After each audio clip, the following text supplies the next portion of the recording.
It's time for the final word in sports all across the state. You're listening to Sports Talk with your hosts, Phil Kornbluth, Will Pelagic, and the Professor Tom Hayes. You've been waiting all day, so join the show now by calling 800-956-7266. Practice-wise, it was good. Guys were focused. It was a good work day for us, and had a little 2-minute competitive drill in the practice. So they're locked in and getting ready. They're excited about the opportunity. Know it's going to be a big challenge. A lot of it, to me, had to go back to first down. We had some incompletions on first down, which put us in tough down and distance against a very good defense. So we need to run the ball better. We certainly need to be more productive in the run game. There's no question. And good evening, everybody. Welcome into Sports Talk, South Carolina Radio Network.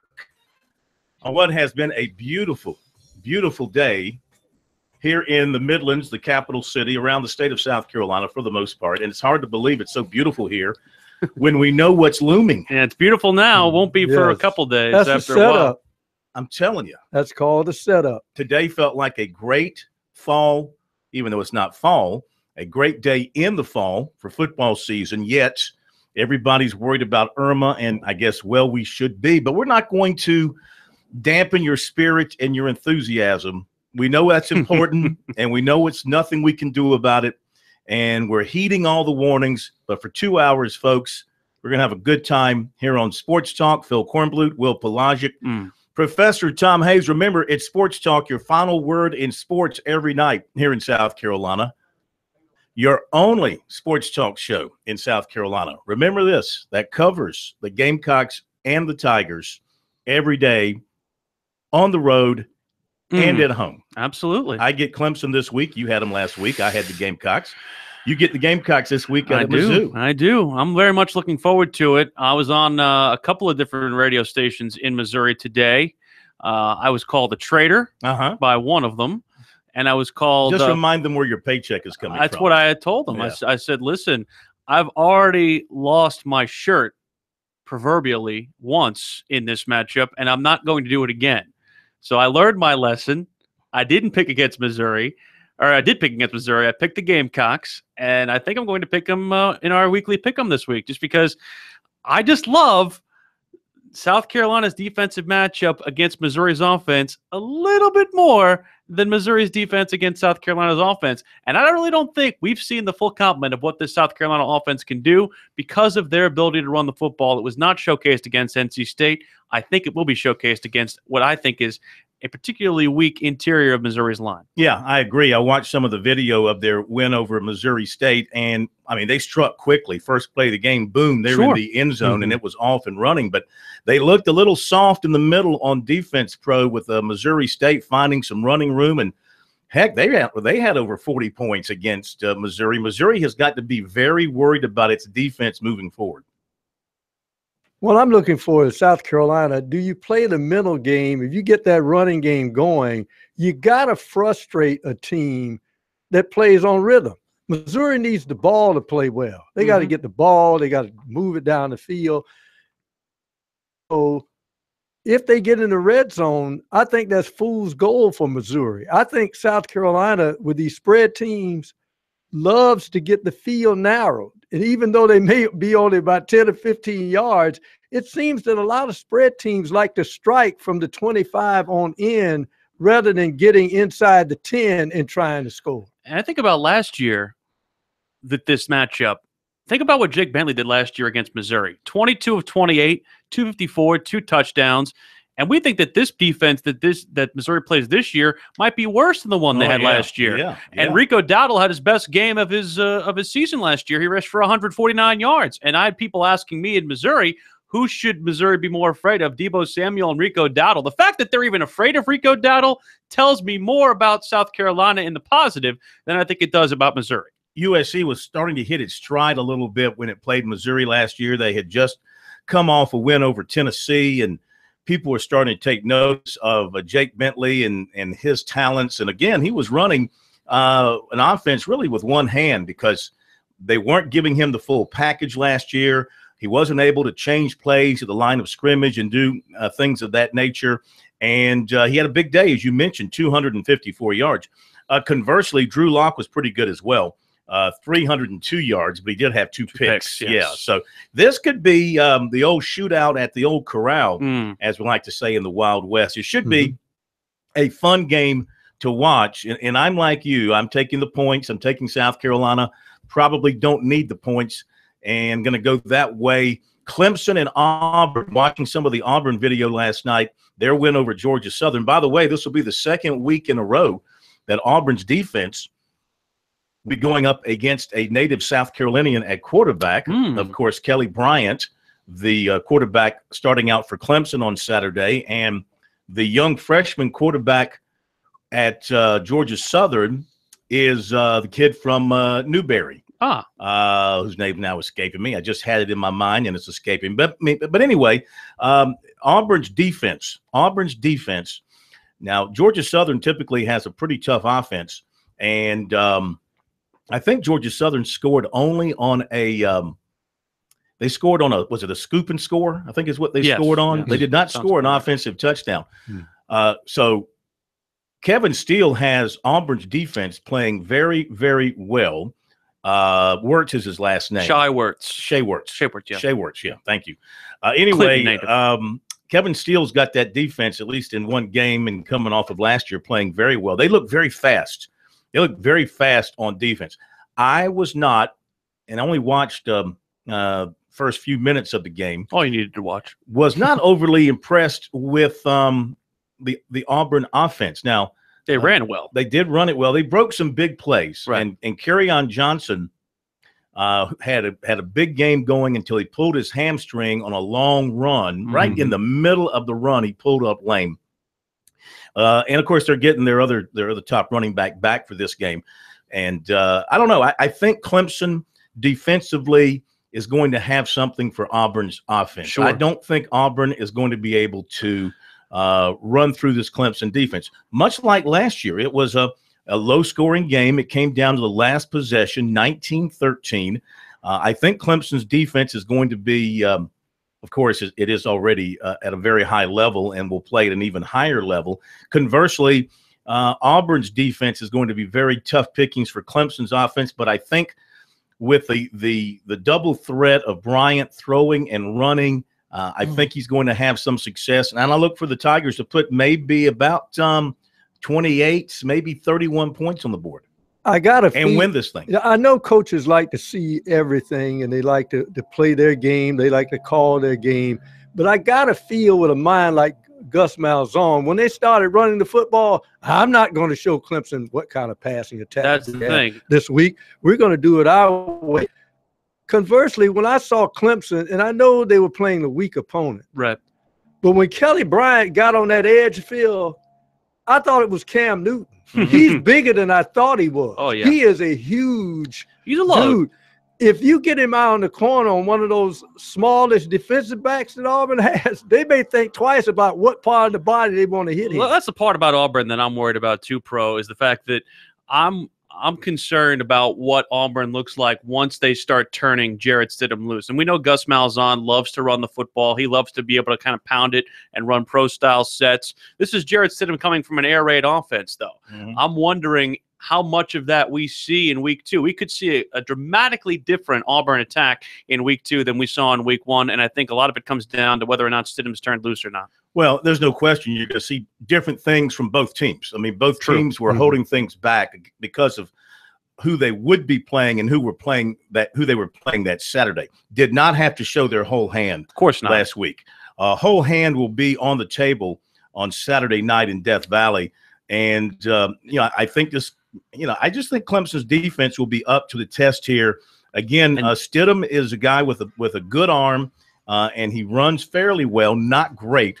Their running backs are very good, and their offensive line is a large veteran group. Still, I think Clemson's defense is cut above, and I think they'll get it done. And the other thing, too, is Auburn has another week before their first conference matchup. Clemson goes right into conference matchup against Louisville. So this is a very, very critical back-to-back for them. Okay, 800-956-7266. That's our phone number here on Sports Talk. We'll be right back.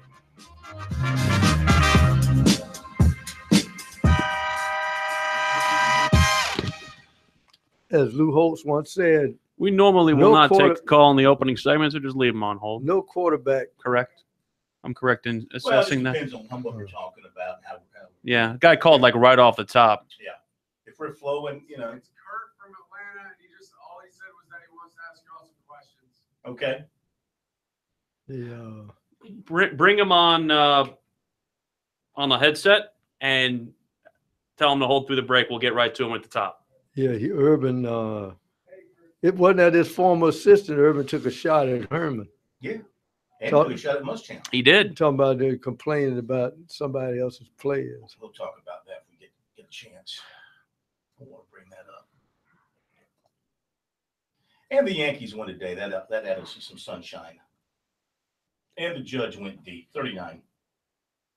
I didn't know Cleveland. Finally went deep again. Is that an email? Yeah. The judge. Yeah, the judge put on his robe To answer your inquiry, the which I think All which I right. which I think is fine. Let's see what we got here. Where's my shoot. The Indians going after I think I found a F-15. place that can fix my bag. Oh, really? What, do you take it to a tailor? Yeah. mhm. Jackie's tailoring. She said they can fix it. How much they gonna charge you? Oh, it Couple won't be bucks. very much. Won't be very much. Some I think shekels? It's just a damn zipper. People with mental illness So- should not be speaking critically of other human beings. Who is this? Oh, Urban. Guy talking about Urban Meyer. Have him handle So it. I didn't realize this. There's this building down the street that at 3:00 plays 2001: A Space Odyssey. Yeah, uh-huh. Yeah, every day at 5 o'clock. Right. Oh, it was 3:00. Well, they actually play it several times during Oh, the do day. they? I Yeah. only hear it at 5 when I'm Yeah, there. I got here right at 3:00 and I heard it. I'm like, holy crap! Oh, yeah, they play it several times a day. You hear it, I think it started at noon. At high noon. Is that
Back we are, Sports Talk South Carolina Radio Network on a Thursday night. What a busy show. Your phone calls are coming up in just a moment, so jump in line. Give us your final take on the weekend, USC and Clemson and their respective games. Going to hear more from Will Muschamp and Dabo Sweeney tonight. Coming up at the bottom of this hour, the coach and the quarterback, Chuck Reedy and Steve Tannehill. Mike Morgan, after 7 o'clock, will be with us. He's on his way to Ole Miss. Bill Pollock from Missouri Nets will join us 7:20 to talk about the Missouri Tigers. We'll also hear more from Clemson quarterback Kelly Bryant coming up tonight and the latest in recruiting for you. I'm curious to see what Coach Reedy has to say about South Carolina because he seemed very bearish on their chances this past weekend. I'm waiting to see what kind of credit he gives the Gamecocks for that victory. And I think you said something very prescient yesterday when you said that we might not know until the end of the season how much credit South Carolina will deserve for that victory against NC State because of how impressive it was and the kind of team we thought the Wolfpack would be. Yeah, absolutely. All right, to Kurt in Atlanta. We go first up here on Sports Talk on this Thursday night. How are you, Kurt? Fine, Phil, and thank you, and good to talk to you and Will and Pro. Yes, sir. Thank you, sir. Yes. Question. Zion Williamson's going to be at the Clemson football game this weekend. Do you think this has any bearing on recruiting, or is this just because his parents go there, he's going there today to the game? And is this an official visit or unofficial visit? And this is being reported on TigerNet.com. That's where I'd heard this information. And then I'll read a football question after you respond. He is going on an unofficial visit, primarily for the football game. There will be, of course, meetings with the basketball staff and others, including, I think he's going to meet with the president of the university while he is there. Again, this is an unofficial visit. He'll do an official visit possibly later on. He's in the process now of preparing for in-home visits with coaches next week, and we'll tell you more about that. I'll have a story up on our website, SportsTalkSC.com, a little bit later on tonight, detailing what's coming up next week for him and the schools that will be coming in to visit with him in his home. But he and his stepdad and his mother are all going over for the football game. They want to see a good football game, and they'll be going to other schools to see good football games and then also lining up some official visits. Okay, very good, Phil. That's what I need to know. And one other question, or not question, football related. I think I voted on your poll, and I got Clemson and South Carolina both winning. Mm-hmm. And I really feel South Carolina will win by more points than Clemson. Wow. And you believe that because? I like the chemistry of South Carolina, and I think they're playing a lot better this year. Really? Right now, 46% of the voters say the Gamecocks will win, which means they're not thinking Clemson will win. 20.1% go the other way with Clemson. And then there's 30.4% saying both will win. So pretty good majority think that both USC and Clemson, if you add up the two, and the Clemson wins, the USC wins, and both wins. There's a lot of people believe that both are going to come away with victories on Saturday. The key in the South Carolina-Mizzou game is who gets a 2-score lead first, because that's going to cause the team that has the deficiency to have to press or have to, feel like it has to score with the other team. And put the ball up for grabs. Exactly. And there'll be a lot more aggressive play calling from that team that's behind. All right, 800-956-7266. Let's go to Glenn in Charleston for our next phone call. Glenn, welcome into Sports Talk. How are you? How you doing, Mr. Phil? We're good, sir. How are you? All right. I want to wish you and the professor and everybody there to be safe here, but y'all in Columbia. Will, you want Will to be safe too? Yeah. Yeah. And thanks, Glenn. South Carolina's going to beat Mizzou, so I don't care. I don't care what the odds say. We got a better team than they have, and we will overcome. Well, you know what? That's a good way of looking at it. Gamecocks, Gamecock fans beating NC State. Last year they beat Vanderbilt on the road, and they did it in the final seconds on a field goal in Muschamp's first game. It was a pretty ugly offensive performance, and they got the win. But it was Vanderbilt still. And then they had to go. Then they had to go to Mississippi State, and they ran into Nick Fitzgerald, and they got chewed up by Mississippi State. And then things got off to a crummy start. They were 2-4 midway through. Then they had to change quarterbacks, and they went on from there. Now, starting off with who they've got at quarterback and everything else, and getting what was as an underdog at a neutral site, a resounding victory over a team that has aspirations of maybe winning their division. has given Gamecock fans, I think, a reasonable hope about going to Missouri and doing it again and coming home 2-0 for Kentucky for a night game, first home game of the season. Play should be rocking and rolling and really starting to think some big things. But first things first, you got to take care of your business at Missouri. Mental hurdle they have to get over. They're 1-11 in true road games, their last 12 games. That's a mental hurdle that you have to get over.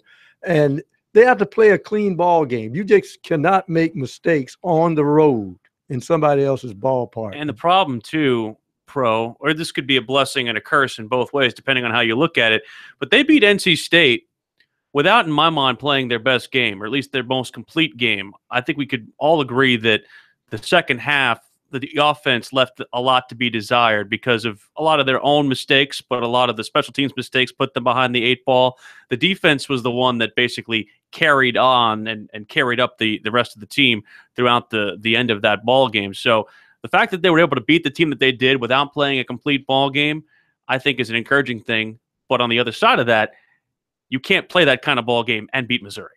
800-956-7266. I want to hand out my gold star of the day to Ray Tanner at USC, the athletics director. Longtime Gamecock supporter Kirk Hollingsworth, who has not missed a USC football game in some 25 years. And everybody who's been around USC athletics, everybody knows Kirk, okay? So I don't need to tell you his story. Everybody knows Kirk. For whatever reason, things had come up to where he was not going to be able to make it to Missouri. Really? I think he was going on a charter or something, and it fell through, a bus charter, and maybe because of the weather, whatever the case may be, he found himself in a situation where he was not going to make it, and he put on social media, gee, I'm going to miss this game, have to watch it on television first time in 25 years. And Gamecock fans picked up on that on social media. It got back to the athletic department and to Ray Tanner, and now they have made arrangements for him to travel with the official USC party. Wow. Out to Missouri. Very nice. I mean, that's just great. That is just tip of the hat. Congratulations, gold star kind of stuff that you love to see. That's the kind of stuff that makes this athletic department heavily praised. I think. Well, that's Ray Tanner. That's a guy that I was going to say. That's Ray Tanner, who we all know does things the right way, which is a certain testament to him. Florida will not lose Saturday because their game now with Northern Colorado. Not that they would have lost to Northern Colorado, but they have canceled that game. Boy, this time of year is becoming really tough for sports schedules in the Southeast. They won't lose, but they will be able to score. They play against air. Yeah, I'm not sure. Irma might come in there and blow everything, around. Not the kind of air you want to be playing against. Yeah, that's 195 miles an hour of air. Not good. Clemson announced its basketball schedule today. All the ACC teams did that, and the Tigers will open up on November 10th at home against Western Carolina. Then play North Carolina A&T a couple of days later. Then go down to Charleston for 3 games in a tournament there, opening up with Ohio. Then back home to Texas Southern. They're going to Ohio State on November 29th. UNC Asheville, Samford at home. They'll play Florida down in Sunrise, Florida. USC at home on December 19th and Louisiana Lafayette December 22nd before opening ACC play. Back in a moment. They're playing Texas Southern. Yeah, Texas Southern on November 24th. I think that's where Mike Davis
Okay, we're back on Sports Talk, South Carolina Radio Network on a Thursday night. Good to have you with us, and we appreciate you being dialed into us wherever you happen to be listening to us around the state of South Carolina. In just a moment, we'll have Coach Reedy and the quarterback Steve Tannehill with us here on Sports Talk. Going back to that Clemson basketball schedule, a couple of things. Number one, the Tigers are going to play North Carolina twice this coming season. They're going to play, of course, home and away this time around, going up to Chapel Hill January 16th, and then the Tar Heels visit Little John 2 weeks later. So 2 Tuesday night games against the Tar Heels for Clemson. Maybe this will be the year that the streak ends in Chapel Hill. You know, just looking at it, and, of course, anytime you play in the ACC basketball, there's never really an easy night. But we've seen some years where they had a stretch of games that was just backbreaking. Yeah, 5, brutal. 6 in a row. Don't really see that. They get Louisville at home. They don't have to go up there. So they open up with NC State, Boston College, you know, one at home, one on the road, but both manageable. Louisville, then NC State again. They play NC State twice within a span of about 11 or 12 days. Then Miami. So that opening stretch is not backbreaking. Then you get Notre Dame, North Carolina, Virginia. That's a little tough. Outside of that, I don't see a stretch where you would say, my goodness, this is going to be a really, really tough stretch for Clemson. All right, to the coach and the quarterback now here on Sports Talk on this Thursday night. Let's welcome in Coach Chuck Reedy and the quarterback Steve Tannehill. Coach Reedy, a man who loves to vacation down in the Caribbean at a particular island or two down there. Unfortunately, I'm not sure your island exists anymore. Well, no, I tell you what, as a matter of fact, it's right at Turks and Caicos right now. Yeah. So I don't know. I'm gonna have to call down there tomorrow and see if everything's still there. Well, let's hope so. Let's welcome in the quarterback, Steve Tannehill. Steve, how are you? I'm good. I wish I had enough money to have a place in the Turks and Caicos. That'd be nice. All in due time. It took it took Coach a few years and a couple of firings to accumulate that kind of money. So he did it the right way. All right, let's talk about what we just saw this past Saturday. And Chuck, let's begin with you. Kelly Bryant's Clemson offense. They scored within 2 minutes and 56 points. I know the opposition wasn't much, but he was very impressive. Everything that he did, was really impressive. But they were playing a team that came down there for one reason: pick up a check. That team didn't come down to play football. And I give Clemson credit. They executed well. That's one thing that they did. No matter who you're playing, to go out and have to execute like they did was very impressive. And obviously, they're very, very talented running backs, receivers. And the quarterbacks played well. Defensively, they're as good as anybody in the country. And we'll find out this week. Auburn will come to play. They're not coming to pick up a check. And we'll know a lot more, Saturday night. Chuck is stealing my lines, Corn. That's the line I've been using all week. Steve, I'm sorry. It's okay. Steve, on South Carolina, the Gamecocks got themselves one of the more impressive wins across the conference, and they go into one of the toughest road trips to make, at least for them. It's their longest one they have to make, going up to Missouri with two high-powered offenses. How do you, as a quarterback, prepare for a game when you know that the offense that you have probably boasts as much firepower as you do? I don't think you prepare any differently. You just, you got to score some points. And I think Carolina will probably try to run the ball some. I think they got good running backs. But they got to score points. If Missouri, again, they played an FCS opponent, and they scored a lot. So did the other team. But you don't prepare any differently. You just, you have to score some and probably a little bit more than normal. But the flow of the game really dictates how it goes. You know, if you're sitting over there and Missouri scores 2 times and you've gone 3 and out, you know, that changes the flow of the game. So if Carolina can control that flow of the game with the running game and maybe play a little bit of defense, you know, I thought our D-line played good last week. I'm still worried about the defensive backs. I don't think they're that good, and that's what you're looking at this week. Is those guys are going to have to make some plays somewhere along the line. But as an offense, I think you just, you know, it is the flow of the game. That's how you prepare. One comment, if you don't mind. Kent State, I think's got Bama this week, don't they? How about? I'm pretty sure Kent's got Bama. How about those boys? I know they're big checks, but how about the pain that's going to be inflicted? No, I think they start their conference schedule, I think, this week, don't they? Yeah, I don't think Alabama's got Kent. They played Kent last year. Yeah. Oh, okay. Kent State. I thought I saw some more. Bama's got Fresno State this week. I said, wow, that's a lot of money, but it's a lot of pain. Well, that's like what South Carolina State did a couple of years ago, going out to play, I think it was Arizona, and then Texas A&M when Johnny Manziel was there. Yeah, but see, that was before they knew who Manziel was. I think they are the first one that got the Manziel. They found out in a hurry. I had the question I have for Coach Chuck Reedy is that the spread offense, Chuck, teams like Missouri, I find it's that they look like they find it more difficult to score when they get inside the 15 than they do when they're outside the 25-yard line. In your opinion, why is that the case? Well, I'll tell you why. And it's anybody that throws the football a lot. You know, when you're outside the 15 or 20-yard line, you've got vertical stretch and you've got horizontal stretch. As a defense, you have to defend both. The closer you get to the goal line, the vertical stretch is eliminated, and now all you have is the horizontal stretch. And I mean, you don't have the deep throws that you have to defend. And so it became, you know, people that throw the ball a lot, it's hard for them to score once they get, you know, down closer to the goal line. And you know, now obviously some teams are good enough they do that, but you know, that's exactly why. And you know, the field gets condensed, and you know, and you just, you know, you don't have the areas to throw into that you do out in the field. Steve, watching, I'm not going to ask you this every week because, you know, now he's firmly established as a budding star. But what did you think of Jake Bentley's performance? First time to see him since the bowl game last year. Did you notice anything different technique-wise, or just the way he handled himself in that game?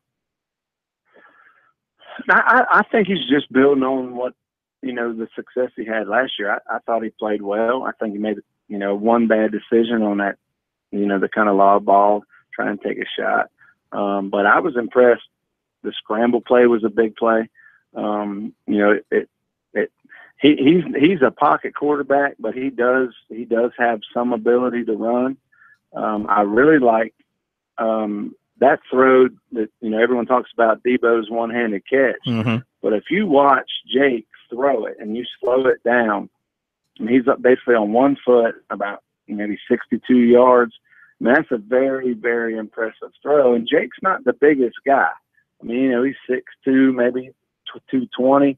I mean, he impressed me. I like his – the one thing I like about Jake is he's having fun. And for me, that's how I approach the game, man. Go out there and just have fun with it. And I love it. You know, but I think he played well. Obviously, he's a leader. And they have weapons on offense. There's no question. Hayden Hurst, probably one of the top 2 or 3 tight ends in the country, touched the ball 1 time. All right, guys, let me jump in. We're going to hold you over. We'll come right back to you, the coach and the quarterback, here on Sports Talk. Back in a moment.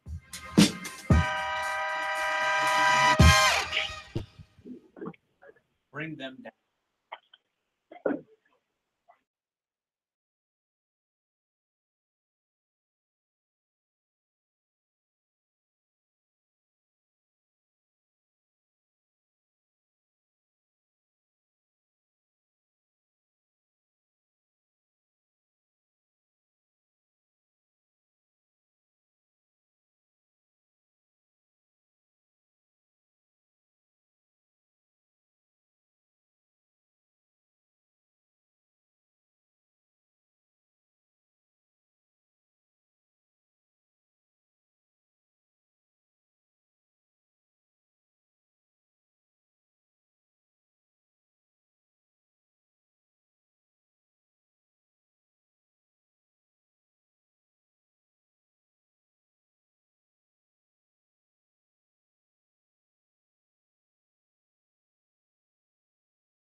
We continue with Sports Talk here on a Thursday night from downtown Columbia. Back to the coach and the quarterback in just a moment. Want to remind you that Sports Talk is made possible by your local electric cooperative, the sponsor of this year's annual Touchstone Energy Cooperatives Bowl.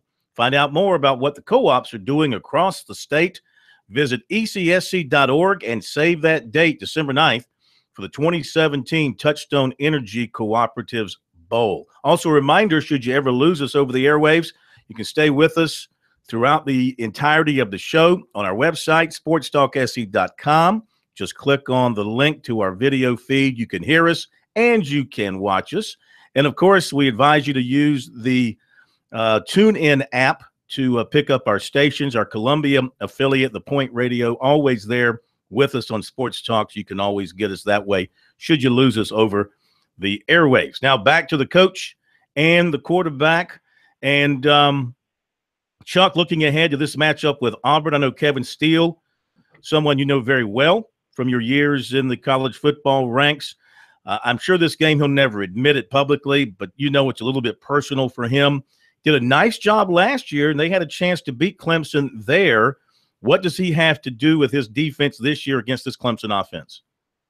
Well, and I talked to Kevin in the summer, and at that time, I mean, he felt like that, that the quarterback situation at Clemson was somewhat shaky, and of course, a lot of people thought that coming out of spring, and so he felt like that, he really felt good about their chances.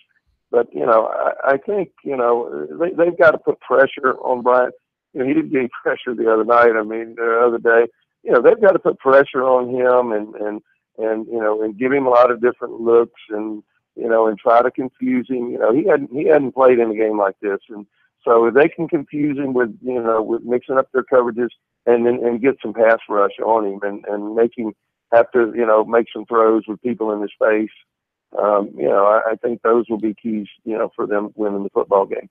And Steve, back to the Gamecock defense, you talked about concern in their secondary, and Jamarcus King, though more physical and a bigger player than last year, still had his problems.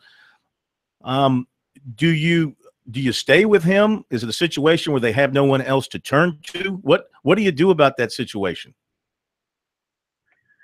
I mean, King was the number one DB coming out of junior college. So, I mean, he's got all the physical tools. He didn't play, I don't think he played that well. I hate to talk bad about a player, but he has to play better. I think in the first half, I didn't think the defense played that well. I think in the second half, they played better. But Coach knows this, the key to really being good in the secondary is having some pass rush. I thought we did that better Saturday at times, but we're going to have to rush the passer, Saturday against Missouri.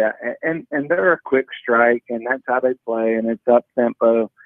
And I worry about our depth on defense. But if we can control the game on offense, run the football, get up a couple scores, I think it'll be okay. But I don't think that we have the luxury of having a lot of depth overall on defense. I don't think it's just DBs. I don't think we have a lot of depth at any position on defense. And, you got some freshmen. How many freshmen did they play? 5, 6 over there on defense. And I just don't think the depth is there. And I'm not sure we have somebody else to throw in there. The top recruit, Williams, Jameis, he's talented. But again, putting him into a game, on the road with this much talent, that's kind of tough. You'd rather have a veteran who's played every week. So it's kind of a catch-22, but we're just not very deep on defense in any position. You mentioned the running game earlier, Steve. Can the Gamecocks win a game like this one if they're forced, like they were last week, to be one-dimensional and be pass-heavy? I think they can, and it could be a 50 to 45 game. But to control the game and to help the defense, you run the football. And we have good running backs. We didn't see much of any running back I think two of the guys only play like 6 or 7 snaps. Mm-hmm. So we have running backs, and I don't think Missouri is any good on defense. And I've heard some things that we're going to run the football, and that would be great. Use the tight end some and run the football. That slows down Missouri, and the more time they got to sit over there, that's not what they want. They want to go fast and be on the field, and I think the running game is the key this week. If we can run the football for, maybe 200 yards, I think we can. I think we win the game. Chuck, last thing about Auburn and Clemson. Auburn loves to run the football. They've got a stable of running backs, especially if Johnson's healthy. They got a big veteran offensive line. Can they have success running against Clemson? They'll have a hard time running against Clemson. I think anybody's going to have a hard time running against Clemson. But they do have Stidham is really good. I mean, really good. And if they can mix it up, they're going to have to run the ball some, because you can't just go out there and throw it against Clemson. I mean, that front four will be, they'll be all up with you. So they're going to have to run some to keep them honest. But I don't think anybody's going to run the ball for a lot of yards against Clemson. Let me ask both of you this. Boy, if Clemson wins Saturday, are they on their way? And if South Carolina wins Saturday, are they on their way to something big? Steve, what do you think on both of those counts? Well, I mean, Clemson last year struggled against and lost the Pitt, and it is college football, so every week's a test. As far as South Carolina, if they can win, Kentucky's given us trouble every time, every year, but you do get them at home. So it's only the second game of the year. I think both teams have a long road to go, but both teams winning is definitely a big step to having, maybe for Clemson, a super special season again, and for Carolina, maybe getting to that eight win area. Chuck, what do you think? Yeah, I think the same thing. I think Clemson wins Saturday. I tell you what, I think there's a really good chance they'll be back in the playoff because with Florida State losing their quarterback, I don't. There's not. I mean, they may have a letdown like they did last year. Mm-hmm. You can't account for that, but there's nobody else on their schedule that's as talented as Clemson is. South Carolina, I agree. I felt like if they won, against NC State, you could look at maybe 7 or 8 wins. Certainly, if they win at Missouri, they got to come back home and beat Kentucky at home. No doubt about that. But Texas A&M. I mean, they could be 4-0 going to A&M, and that's that's a winnable game. I think that they're looking at 7 or 8 wins, which would be a heck of a step forward for them. Guys, we enjoyed it so much.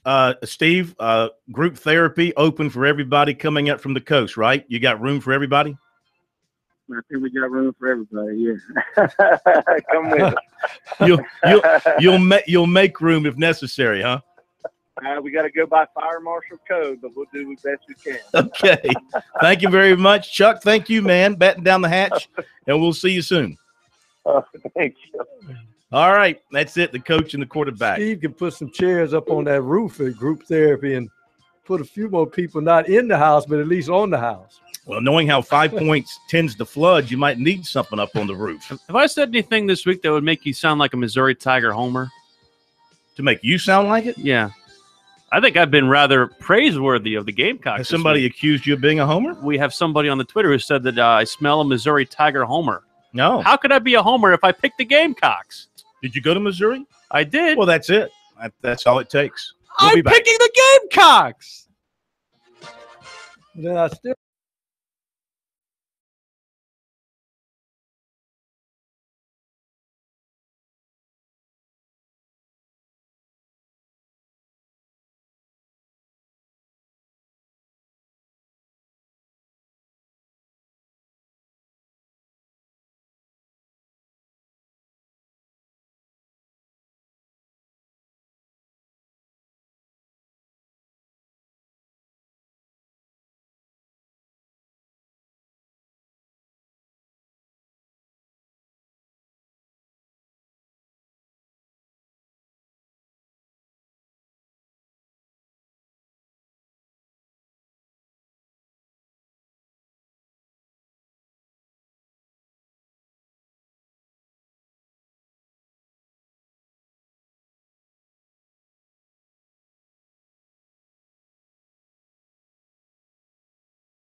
Round 2 of Sports Talk up next with your hosts Phil Kornbluth, Will Pelagic, and the Professor Tom Hayes. Don't leave us hanging. Join the show, 800-956-7266. We are back, Sports Talk South Carolina Radio Network, here on a Thursday night from El Capital City of South Carolina. The hipster capital of the Palmetto State. Absolutely. Cool place to be here on Main Street on a Thursday night. Remember, we are your sports talk show of Main Street, South Carolina, for 34 years and counting, and don't you ever forget it. A reminder, coming up on Saturday, and this went really well, and we hope that you'll participate. I'll be at Clemson, and Will be at USC, Missouri. Our post-game coverage will include live Twitter Periscope with you as soon as we come back up from the press conference. So had a lot of questions come in last week. We'll do it again after every game. It's a chance for you to fire away some questions at us, and we can give you answers right from what the coaches and players had just said. And we, with the way the games work out this particular week, we could be doing them almost simultaneously together. So we'll have both. Yeah, I think you're in store for a long game. Let's welcome in Mike Morgan. Morgan on the move. I think you're in store for a long game with a lot of passing. Yeah, I think energy. I think Clemson and Auburn will move a little bit quicker because they will try to run the ball, I think, until one side stops the other. Mike Morgan joining us here on Sports Talk. He's on the move tonight to Oxford, Mississippi, going to be on the call for the Ole Miss game on Saturday. Mike is brought to you by Play It Again Sports in Columbia, where they buy, sell, and trade everything that you want, and by Founders Federal Credit Union. Check out foundersfcu.com and learn how they can assist you in all of your financial needs. All right, Mike is joining us. What was your take on overall around the SEC and ACC from the first weekend? Well, I think the number obviously that the SEC will be bragging about is 3-0 against the ACC. It's only fair play since the ACC had a lot to brag about toward the end of those matchups last year. I don't know if it tells the whole story on conference strength because when I look at it overall, I was not overly impressed with Tennessee. The fact that Georgia Tech, when you knew you had all off season to prepare for the option, they still ran all over you. Quarterback play was shaky for about 3 quarters. And you beat what I believe is going to be a middle-of-the-road ACC team. I still think Tennessee's got questions. I thought Florida was dreadful on offense again. That's a problem. And, of course, Georgia loses its starting quarterback, which, according to some Georgia fans, they believe they might have the true number 1 starting this week at Notre Dame. I think that'll be interesting. That's so typical of Georgia fans. You lose your hotshot starter and just so happy about the new guy who's never taken a snap. Well, this has been building for a while. That goes back really to the end of last year. I think a lot of people were not pleased with what they saw to Jacob Eason. You say, well, wait a minute now. He's a 19-year-old freshman. What do you expect? But it goes above and beyond that. It's some people thought he was not a leader at all, and maybe kind of came in with a little too high opinion of himself. Whereas the Fromm kid, it's the exact opposite. He's almost like a Connor Shaw type in terms of intangibles and leadership and all that good stuff that everybody likes to have, particularly the coaching staff. So that was building for a while. And now if he has a good performance against Notre Dame, think about this. If he has a good performance and they win the game against Notre Dame, could you imagine Jacob Eason, the number 1 quarterback in the country, never starting another game in Athens? Wow. Crazy. It's not that inconceivable when you think about it. Can you say transfer? Could you say transfer transfer to Washington and tear it up back at home? Yeah, I mean there'd be a line of about 100 schools that would love to have him, but it would still be, I mean, almost unprecedented to see that kind of move happen. If in fact, and again, we're talking about a huge if in fact it worked out that way. Mike, you mentioned Florida's disappointment. How do you feel about now the fact that Florida will not have to play? This happened while you were in the air. Their game against Northern Colorado has been canceled and will not be replayed after having a week that was so lackluster on offense. How do you feel about them now having to basically have a proverbial off week and be completely off kilter? I think it's bad news. I think they clearly need Felipe Franks to get a lot of reps and get some confidence going and figure things out in Northern Colorado, which is a 1AA school, would certainly allow you the opportunity to do that. So if anybody desperately wanted a game this week against a lesser opponent, it was Florida. So, I think most people have shrugged their shoulders and say, well, so what? They were going to win anyway. I don't think anybody on the Florida side feels that way. They needed those 80 snaps, whatever it was going to be on offense, to try and figure some things out because they looked really lost against Michigan. Mike, did you pack your psychiatrist couch? I got a feel always you pro. I got this feeling you want to drive down to Oxford and just take the temperature of that fan base after what has happened at Ole Miss. Yeah, you're right. I mean, I was here for the spring game back in whatever it was, April, and at that point, even with the cloud of probation and knowing that there was not going to be a bowl game, there was still a lot of positivity. I know a couple of times when I did baseball games, people were handing out bumper stickers saying, "We stand behind Hugh Freeze." Yeah. It was a pretty, for a school that potentially is about to get hammered. That was about as useful as a Bernie Sanders bumper sticker. Yes, yes, indeed. But the thing about it is, when you look at Ole Miss under a microscope, they have talent.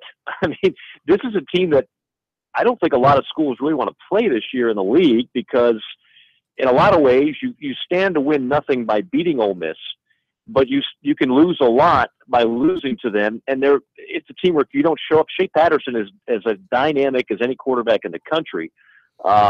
He has weapons on the outside at wide receiver. They have athletes on the defensive line in particular. So it's not as if it's this typical program that's just completely gone under, like a Baylor, for example, that loses at home to Liberty.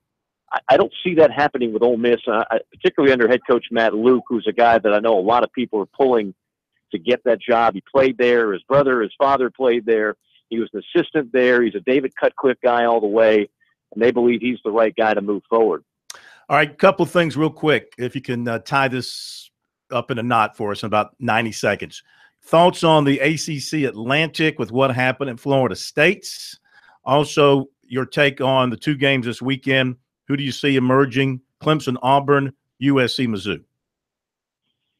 I will take Clemson because it's at home. I honestly would go the other way if it's at Auburn, but I will take Clemson at home. And I think right now with Florida State losing Francois, boy, that path is looking awfully good for Clemson again to win the ACC. And you would have to believe if they did that, they'd be in great position for another playoff berth, which would be incredible to make it 3 years in a row. But the other game you were asking about was Mizzou. I'm sorry, what? Gamecocks. Oh, yeah. Yeah. Remember them? You absolutely. remember the Gamecocks, don't you? Well, I heard three people say three initials at the same time. That's how we do things around here now. Yes, I see that. It's very cacophonous. If that's what you were going for, mission accomplished. Yeah. No, I think that's actually one of the more entertaining games on the board this weekend because I do think it's evenly matched. I think Locke is a very underrated quarterback. I just don't think Missouri is going to be able to stop Bentley and company. I'd be surprised if Carolina doesn't flirt with 40 points in this one. And if the defense plays a little bit better, they should win the game. But I think Missouri will definitely be a tough out because I love Locke. I really think he's got a lot of those intangibles we spoke of earlier. All right, so you're going to be in Oxford to see the Rebels and UT Martin. Who's in the booth with you? Barrett Jones, former Alabama All-American, starting center for the 2011 National Championship team, and a guy I used to interview when doing Alabama games. Now I'm working with him, so it's an interesting transition. And who do you throw it to on the sidelines? In this particular game, it is a gentleman by the name of Richard Cross. Richard Cross. Very good. Yes. Well, we'll be watching on the SEC Network alternate channel. And on ESPN3. Look forward to having you on board. All right. Thank you, Mike. All right, take care. That'll be a good pregame for us, for both of us to watch on the way up there. 12 o'clock is the kickoff Eastern time on the SEC Network alternate channel. We'll be right back. 11 o'clock. That's an 11 a.m. local time kick for him. Yeah. Oof. Oh, Just like Missouri 2 years ago was 11 o'clock local. I hated those games. I hated that too because I had to drive in from St. Louis that morning. Oh, I hated those games. I remember that's what happened to A&M last year. They went to Mississippi Look at the State. guy doing the, I'm not laughing, Yeah. but the guy doing the hand signals like, here it comes and here we are. It's going to crash into us and we're all going to die. The worst part about I do think, look, I know that you had to be prepared, and I know these, but I swear, I think we scare people into damn state of pandemonium. This thing is going to miss us. It's going to go into Tennessee. We're going to get some rain and maybe some flooding. I've seen the one coming behind it might I've seen people feel, and you got to scare the shit out of them, or they get themselves killed. Well, that's their fault. Yeah. They didn't have any water at the Publix this morning. Yeah, it's crazy. No water. People forget that you can go and get a bottle and fill it up in your faucet and stick it in your refrigerator, and it's just as good as what you buy at the grocery store. You don't have to go and buy every bottle. And if you're scared, piece of bottled water. And if you're scared, just boil it. Boil it before you put it in the refrigerator. Wrong with the water? The water's fine. You do it now. You got 5 days before anything's going to happen around here. Shit, the thing hadn't even got to Florida yet. The reason I was buying it's still got to pound Cuba first. The reason I was trying to buy water. Is it past Cuba? This is I think it's passing over Dominican. Which is the Dominican Republic, which is east of it. I was trying to buy it because I'm leaving town tomorrow. Yes. So that I actually had a legitimate reason. Wait a minute. So you're hoarding water that you're not even going to drink during the emergency because you'll be drinking water out of Missouri's tap. You're taking away from some grandmother. Some grandmother living on North Main Street. I'm getting back here on Sunday. The hurricane's not supposed to get here till Monday. You got Bill Paul.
All right, thanks again to Mike Morgan for being with us here on Sports Talk, another edition of Morgan on the Move.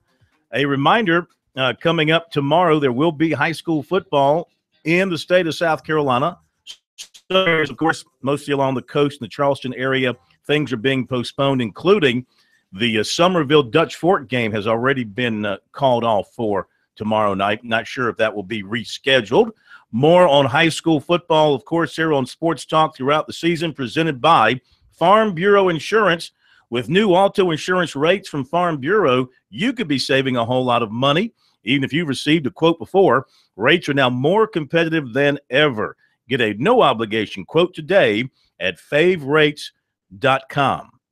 Bill Pollock coming up in just a moment, our good buddy from Missouri Net, to talk about the Missouri Tigers. However, we're going to hold him captive and make him listen to tonight's recruiting report while he is on hold. How cruel. Well, you know, some places you get elevator music. Here, when you're on hold, you get recruiting reports over and over and over again. So, USC commitment receiver Josh Vann of Tucker, Georgia, has a bye week this week. He's going to take an official to Kansas State. He says really the Wildcats are no threat regarding his commitment, but they've been recruiting him hard. So he wanted to go out there for a visit. He's got some friends on the team out there. So he's going to use an official visit, try and use up his official visits. But he says his commitment to USC is still very strong. Running back Harold Joyner of Mountain Brook, Alabama, will visit Clemson for the Auburn game. He visited Alabama unofficially late last month. He was at the Alabama-Florida State game last Saturday in Atlanta. Alabama, Auburn, LSU, and Michigan State have been his favorites. Clemson target, offensive lineman Jamari Sawyer of Atlanta, will take an official to Notre Dame this weekend. 2 offers from USC today in the 2019 class, offensive lineman Dante Lucas of Miami and running back Kalen DeLoach of Savannah. And in basketball, Aaron Neesmith of Portugal, as we mentioned last night, is on his official visit to USC today. He wraps it up tomorrow morning. 6'6" Zion Williamson of Spartanburg Day announced last night he'll take an unofficial to Clemson for the Auburn game on Saturday. We'll have more on Zion for you on our website tonight, SportsTalkSC.com, and also tonight on our website, a story on KJ Henry, the latest with the big defensive end who'll be visiting Clemson on Saturday as well. Always check out our recruiting on our website, SportsTalkSC.com, and on Twitter, use the hashtag STRecruiting on our Twitter site, which is @SportsTalkSC. Bill Pollock joining us now. I know that you enjoyed sitting there listening to that.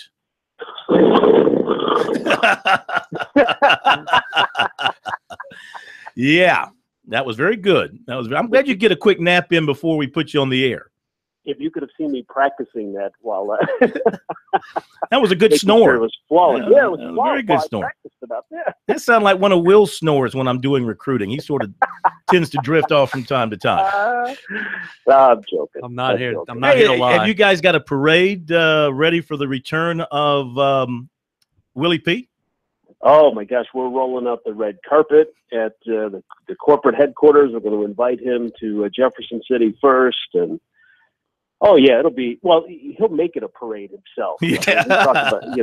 I mean, he'll be calling everybody, and I'm sure he already has. Oh, believe me, Bill, there's already an itinerary. You have not received your itinerary yet? You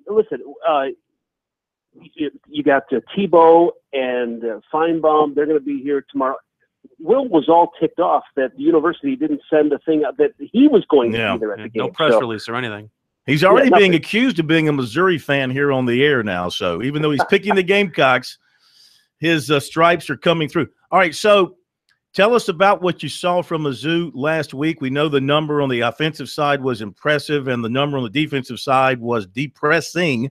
What did you think in general of the Tigers? Yeah, well, I think they are running a new defense that no one has ever heard before. It's called the read and don't react. It was painful. It was painful to watch that first half.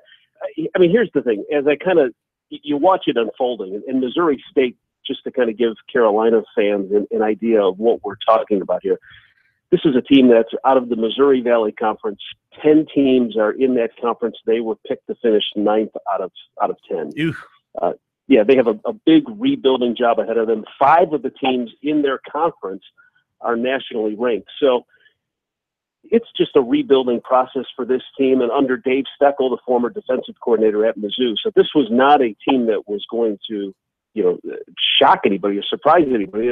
When you watch the first play of the game, the 65-yard touchdown by Mizzou, I'm thinking to myself, this is going to be a long afternoon. But, Missouri State, looked pretty well.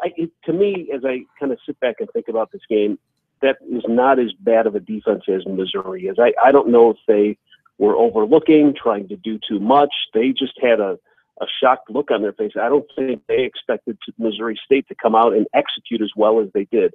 Now, they tightened things up in the second half, but I still saw a lot of missed tackles, and that concerns me. And as you look at trying to stop Samuel, he could have another huge game like he did last year against the Tigers. Do you think that that these two receiving cores are the deepest in this conference? Yeah, I do. I think, well, if just looking at the Missouri Tigers, you've got Jamon Moore, who comes back. He's a guy who had issues holding on to the football, 18 drops last year, but he also went for over 1,000 yards. Jonathan Johnson is extremely fast.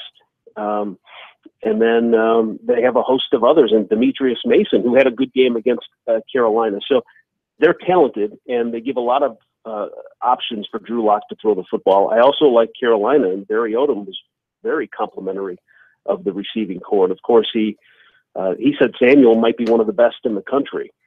So this has the potential to be a high-scoring game, and I think the over/under there's like in the mid-70s. I wouldn't be surprised if it's over 80 with this game. Just watching Missouri, the way that they executed their offense. Now, granted, Missouri State was not much of a competitor in terms of their defense, but they looked like a pretty well-oiled machine for week one. And Drew made some pretty good passes. And if he can eliminate the turnovers, he's going to keep Missouri in this ball game. South Carolina did not run the football that well last Saturday against NC State, but NC State has a stout defensive line, and they were stacking the box. Knowing that Missouri probably wants a track meet, do you see a similar defensive philosophy this weekend where they try to take away the run, or they play a base defense where South Carolina could go on one of those patented 7, 8 minute drives that keeps the ball out of Locke's hands? Yeah, I don't think that they're going to stack the box because I think they'll get burned outside. They've got some young talent that could be good in the defensive secondary, but I don't think they're there yet. And so I think they're going to need to give them as much help as they possibly can. I think Mizzou is going to rely on guys on the inside like Terry Beckner Jr., and then on the outside, guys like Marcel Frazier and Jordan Harold. And they're going to try to get to South Carolina and clog things up with a four-man front. And, that was an issue against Missouri State in this run game, in this run defense. They gave up a touchdown on a 75-yard run, and they didn't get a hand on the Missouri State running back. So I saw some issues up front, but to go to your point, Pro, I don't think they can stack the box. I just don't think they're strong enough in the defensive secondary, and that's where you will probably see a better run attack this week from Carolina. You have some barbecue ready to send back with Willie P, because we'll be collecting once again. We'll be collecting some BBQ from Missouri. Listen, I am wise, much wiser than the younger Willie P. Yeah. To know that if I can't control the situation, I don't bet. Okay. So, I think there's a radio host in New York who might want some advice on that. But boom. No, I'm not betting you guys. Now, next time you come up, Corn, I'll certainly take you out for barbecue to treat you. But I'm not putting my money, my food, my stomach. That's what anything. We got to go to Lutz's. That's where we got to go to lunch. We got to go to Lutz's. Yeah, we can do that. Yeah. So, no, Missouri's still they're still a ways away. I want to see them get better, but I don't think they're quite there yet. Hey, Bill, thank you, man. Enjoy the weekend. Enjoy hanging out with Mr. Pelagic. We'll see you soon, and have a great day with the Gamecocks in town. Bill Pollock, sports director of Missouri Net, I should say, part of Learfield, and we'll be back. Now they had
We continue with Sports Talk on a very busy Thursday night as we go hither and yonder, covering college football here around the state of South Carolina. We're all over the place. We've gone to the upstate. We've gone downstate. We're in the Midlands. We're all over the place. It's what we do. It's what we do here on Sports Talk as we welcome in the head coach of the Furman Paladins to Sports Talk for the first time this season, Coach Clay Hendricks. The Paladins played at Wofford last week, and it was a heck of a game, falling 24-23 at the very end. Coach, how are you?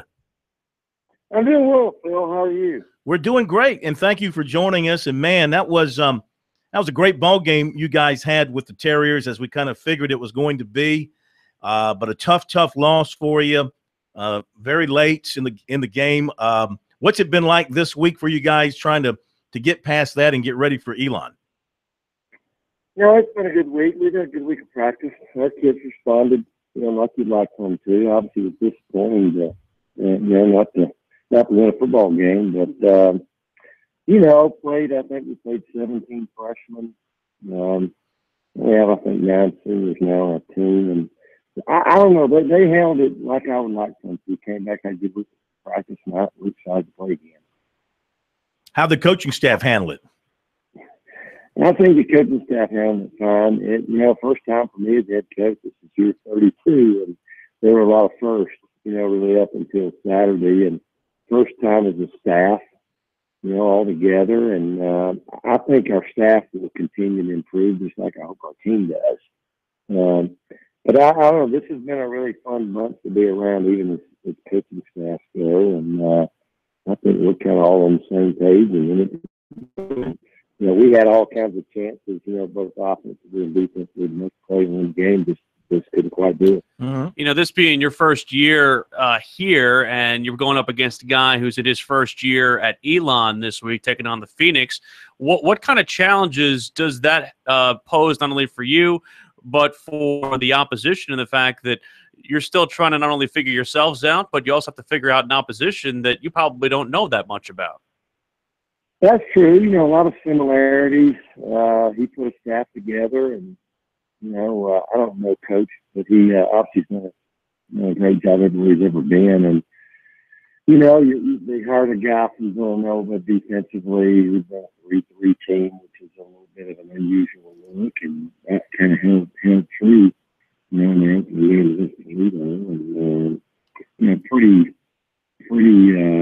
pretty balanced attack offensively. So it's playing a lot of similarities in a lot of ways, and they did, kind of what we thought they might do. Going in, we had done a good bit of preseason prep for them, just for that game, just maybe trying to anticipate some stuff. So it'll be an interesting match.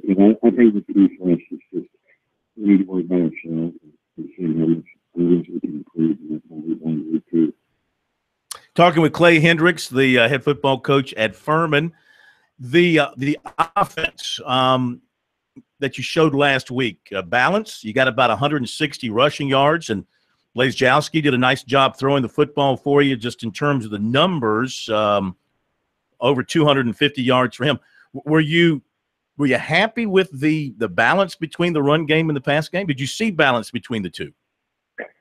Well, I did. I mean, we made some good plays in the passing game. We've got to run the ball better. I mean, 160 yards is probably not going to be what we're looking for from a rushing standpoint. But we'd like to be a little bit better there. I think a lot of it, there's just so many unknowns going into the game. I looked at one time, I think we had 7 freshmen on the field in offense, at one time. And so I don't know. I thought we did some good stuff. Some stuff to give you a little hope, that you think you'll continue to improve. We certainly aren't where we want to be. But I think what we put out there is kind of who we want to be, but we need to run the ball a little better. You suffered a really big loss on defense with the injury to Dylan Woodruff, a standout linebacker. How are you going to compensate for losing him for the season? Yeah, it was. We were only playing. We only had 2 seniors playing over there as it was, and you lose him early in the third quarter.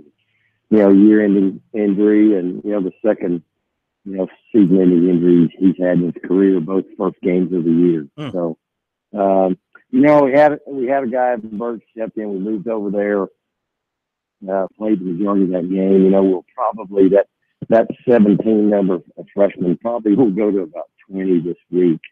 We had a couple of guys over there we've been playing or practicing, hoping we'd have some way maybe to redshirt them. I don't think that's going to happen. We did have a little bit of depth at that position, and then we really got two freshmen that now we're going to figure in the rotation, playing with special teams. And, losing a guy like Dylan, one of the few, I think we only had 3 fifth-year seniors, 3 of the 9 or 3 of the 10, and that certainly hurt us in a big way, just his leadership and experience. He's one of our captains. But, we feel like we have some people. It's just a matter of continuing to get them some experience and getting them ready to go. And it's fun. It's interesting, Clay. That experience can pay dividends. Guys who play as true freshmen, you take your lumps early with them, but when you get them throughout the course of a season, they can become sophomores very, very easily within the same season, at least in their mindset and with the reps that they get in game. And then you come back next year, you have a group that's a lot more experienced than you might have had otherwise had they been sitting for that year. Yeah, I agree. I mean, there's certainly some positives in it. It's not good sometimes right now. But, I knew it was going to be that way. That's just a little bit of where we are program-wise. I thought we had recruited well, and I think we'll continue to recruit well. But we had some kids, and we felt like all along, if we had some kids that were better players, we'd play them. And play them early, and that's still the plan. I mean, that entire group, we really like those. We really like those kids, and we had a long preseason. I think we had 5 weeks. I don't ever remember having that long before a game, but it was good for us this year. And but there's nothing like going and playing, and I would be really disappointed if we don't have just from having played. Been in a tough environment against a really good football team. That was a tough one to get your feet wet, so to speak. But our kids have handled it well, and they came back and responded, and I think they'll play well on Saturday. Well, we want to thank you for joining us. We look forward to talking to you many more times. We'll be up there later in the season, do a special edition of Sports Talk with you and the Paladins, and good luck to you on Saturday. Always good talking to you. Thank you, Phil. It's great to be back in South Carolina and keeping up with you guys, and I appreciate the opportunity to be on the show. Thank you, Coach. Take care. Good luck. Thanks, Clay. Clay Hendrick from Furman. Of course, he was at Air Force for many, many years. Before that, of course, he was at Furman, a former Paladin, former assistant coach at Furman, and hoping to turn things around in a big way there at a very proud football program. A lot of tradition there. A lot of tradition. Been a little bit of a dry run for Furman here in the last few years, and they're hoping that he's going to bring some of that magic back. And even though they lost to Wofford, and no loss is good, that was a very respectable loss to play them to the last play because as good as Wofford is, to play them to 1 point on the road to open the season, your first game, kind of tells you how far along he's brought that team from the outset. Well, Furman, the first private school to win FCS championship when they used to call it 1AA. And it's, interesting. I didn't necessarily want to make an FBS comparison with him on the air, but I mean, you think about a lot of teams in the FBS, you think about certain positions, you think about Jake Bentley, who had to play as a true freshman. He took his lumps early with USC. A lot of these types of players for Furman will have to do the same thing, at least in this year. But when they come back next year, they'll be very well schooled with in-game reps. Well, I like the quarterback, Blazejowski. He's kind of been up and down, if I remember correctly. He's had some injuries in his career, but he's a good quarterback, and I think you can see that. I hate that Dylan Woodruff went down with that broken leg, lost for the season, a senior linebacker. This is, it's the kind of player, if you're Furman, your depth isn't great as it is, and you lose a starter, especially a senior leader in the first game. It's hard to compensate for that. You just try to do the best you can. All right, when we come back, what does Kelly Bryant think about his Game 1 performance in Auburn? You'll hear from him coming up.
Rolling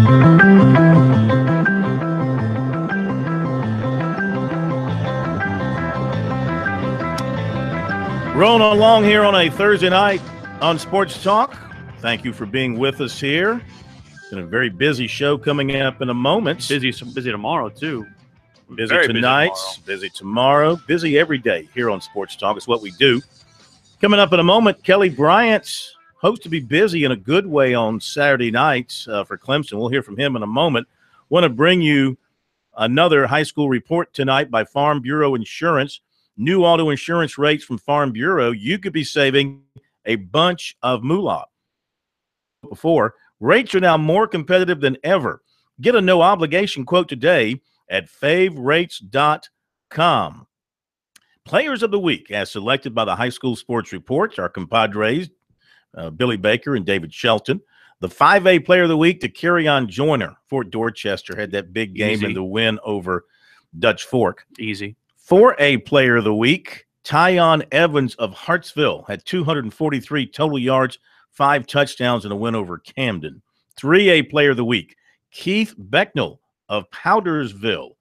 He had a big game, 254 yards passing, 3 touchdowns, 52 yards rushing in a victory. 2A Player of the Week, Hunter Helms, Gray Collegiate, 321 passing yards and a touchdown. His team beat Dreer. 1A, Cameron Smiley of St. John's, 124 yards passing, 117 yards rushing in a win over Bishop England. My Bishops! Jerks!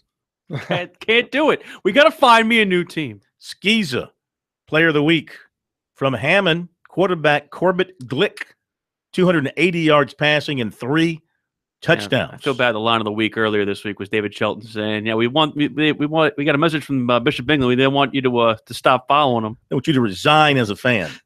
Come on board the Latta Gravy train. You can come on board. I don't want to be aboard any train that you are boarding or at least conducting. Let's get on the Kelly Bryant train. How about it? Let's see what Kelly Bryant can do against Auburn. Had a good opening game against Kent State, but I love what Chuck Reedy said. That team didn't come to play football. That team came to get a check. It was my line.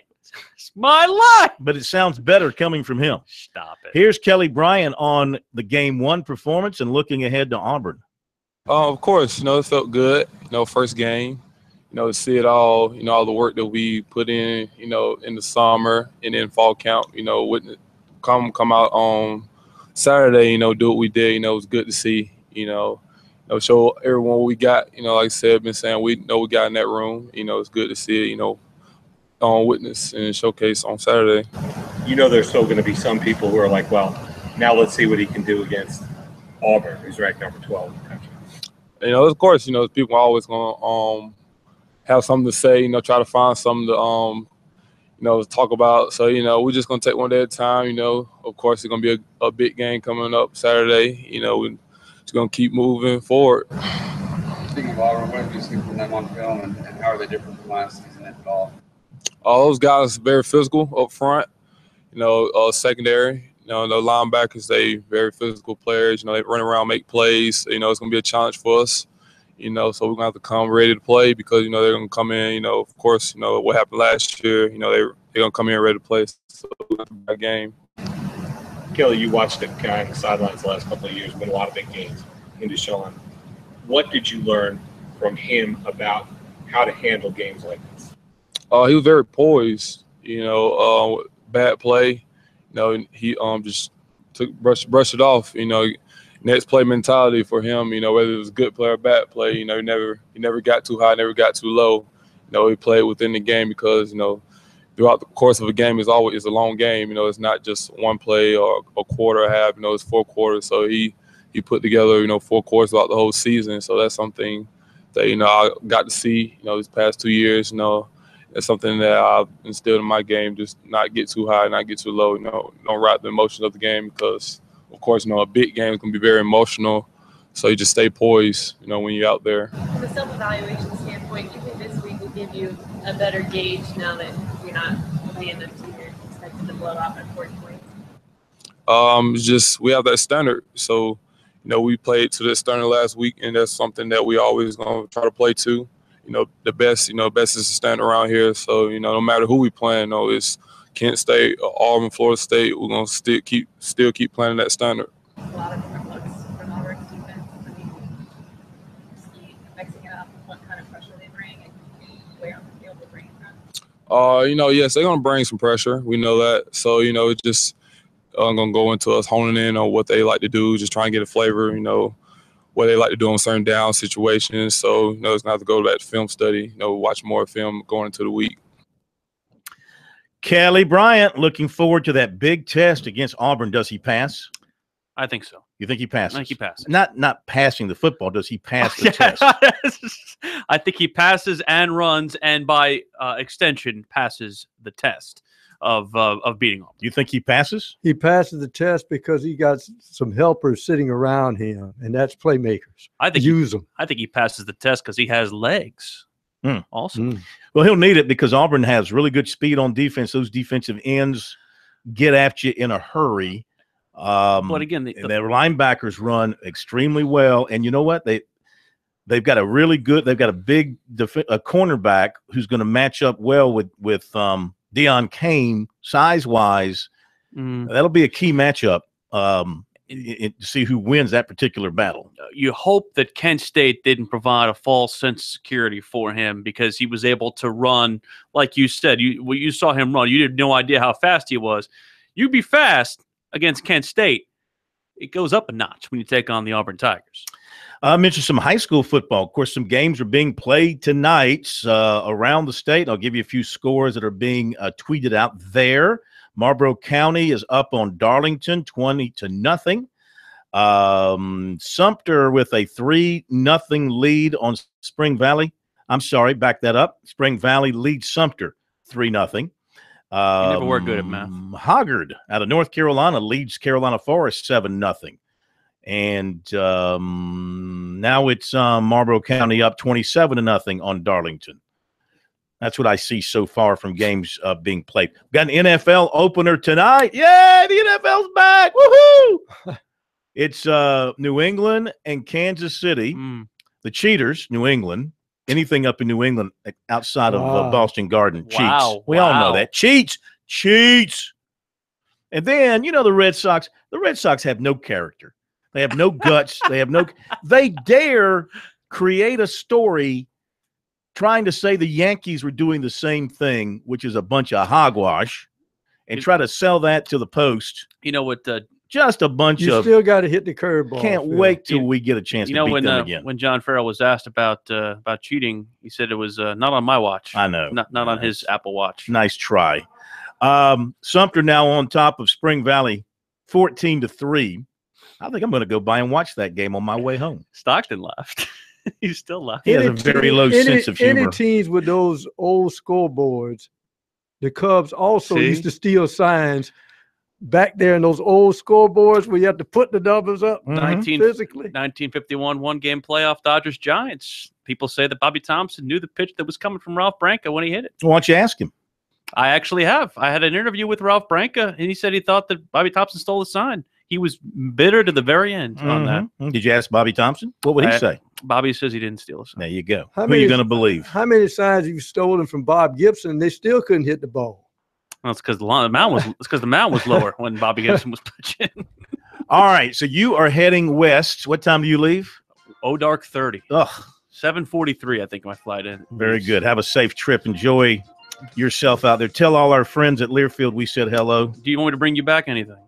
Well, the barbecue, of course, for my victory bets. I get to eat it this time. Send all the latest in technological advances that they have out there. Send our way. I'll bring you the hologram thing. Anything they got that they want to share with us here in Columbia. You don't need a new bag because you're getting your bag fixed by a tailor. I'm getting my bag fixed. Yes, I hope. Got a broken zipper. They might keep me out there a couple of days longer because of the hurricane. So I might not see you for a while. You stay out there as long as necessary. I'm gonna forget what you look like. You can add to the hot air out there in Missouri. We got plenty of hot air around here. And plenty in this studio on the left side of it. Don't talk about pro like that. You don't know what your directions are either. Thank you, Stockton, for surviving with us tonight. Have a great night. We'll see you tomorrow. That's good. That's good.